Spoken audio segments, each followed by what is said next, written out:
Friends, welcome to history class. This is our ninth theme, King and Chronicles. तो students, पहले हमने जो Vijayanagar empire किया उसके बाद हम ये स्टार्ट कर रहे हैं chapter Kings and chronicles. Chronicles का मतलब होता है स्टोरीज, किंग्स के बारे में स्टोरीज हैं। हम 16th से 17th सेंचुरी में जो भारत में जिनका भी रूल था उसके बारे में बात करेंगे। तो सबसे पहले हम मुगल कोर्ट के बारे में बात करेंगे। तो let us start. The rulers of Mughal Empire saw themselves appointed by divine will to rule over large and heterogeneous populace। उनको लगता था कि हम जो हैं भगवान के भेजे हुए हैं और हमें रूल करने के लिए भगवान ने भेजा है और हम भगवान के बराबर हैं, ऐसा मतलब वो समझते थे। वो अपने आप को एक ऐसे डिवाइन हेट्रोजीनियस पॉपुलेशन, यानी कि ऐसे लोग जहाँ पर बहुत तरह के लोग, ऐसी पॉपुलेशन जहाँ पर बहुत तरह के लोग रहते हैं, उसके ऊपर रूल करने के लिए भेजा है। Although grand vision of the often circumscribed by the actual political system, it is remained important. One way of transmitting this vision was through the writing of dynastic history. तो उनका एक बहुत इंपॉर्टेंट चीज़ थी कि ये हिस्ट्री लिखवाते थे, dynastic history, मतलब कि वंशानुगति, वंश के अनुसार जैसे जो रूलर था वो अपने बारे में कुछ ना कुछ लिखवा के गया। इन्होंने अपने कमीशन किया लोगों को, कोर्ट में राइटर्स को कमीशन का मतलब लगाना कि उन्होंने काम करना है, क्या करना है कि आपने सारे इवेंट्स को रिकॉर्ड करना है, सारे अकाउंट्स को रिकॉर्ड करना है और उस टाइम में जो जो अच्छी चीज़ें हुई उनको रिकॉर्ड करना है। और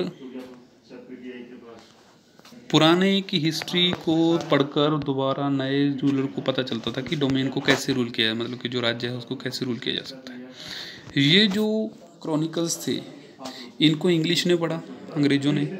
दे present a continuous chronological record of event. Chronicles are indispensable source of any scholar, मतलब अच्छी तरीके से बनाए जाते थे और ये खराब नहीं होते थे। क्रॉनिकल्स जो थे इंडिस्पेंसिबल थे। जो भी scholar wishing to write a history of Mughals at the one level, they were prosperity repository of factual information about the institution of the Mughal state, painstakingly collected the classified by the individual closely connected with the court।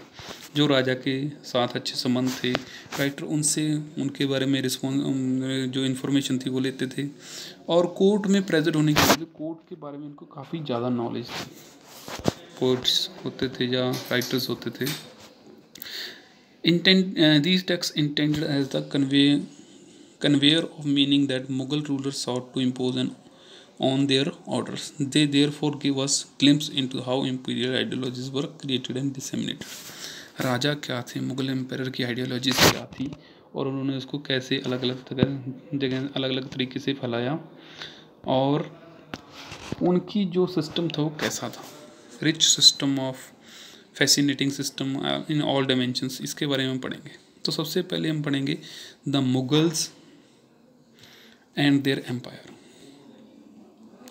तो Mughal empire कौन थे? मुगल का जो नाम है Mongol से derive किया।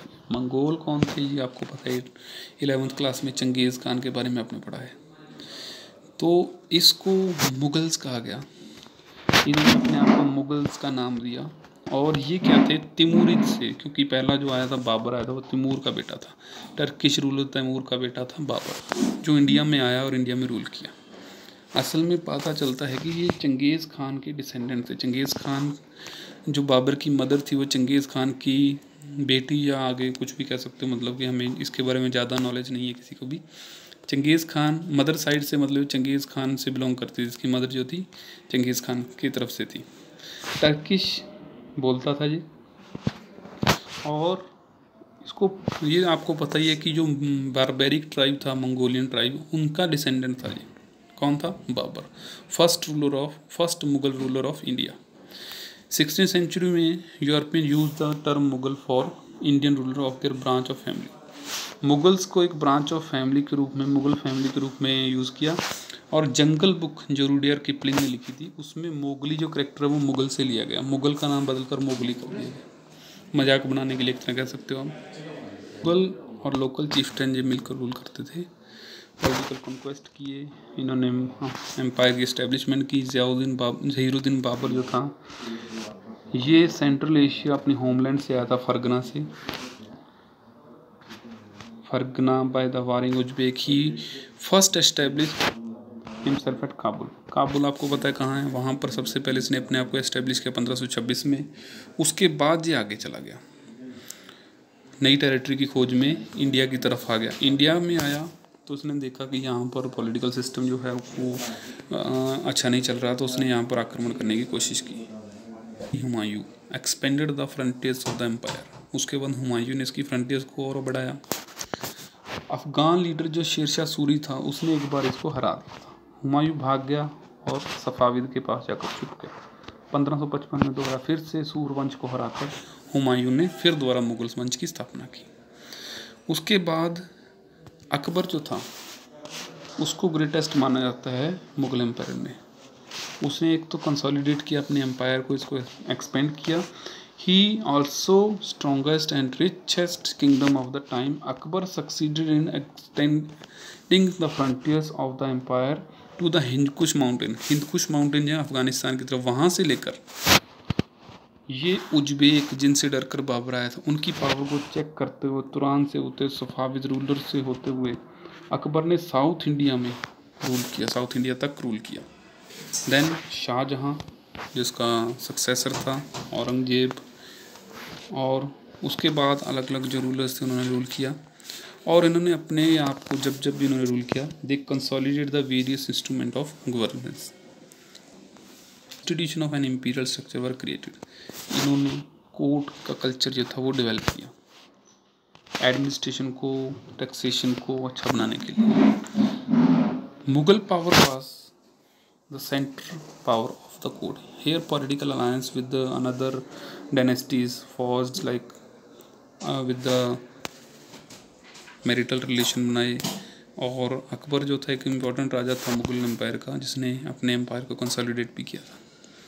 औरंगजेब की डेथ के बाद जो ये मुगल एम्पायर था इंडिया में डिक्लाइन होना स्टार्ट हो गया था। जो एम्पायर के ये औरंगजेब के जो सक्सेसर थे आगे इस एम्पायर को मेंटेन नहीं कर पाए।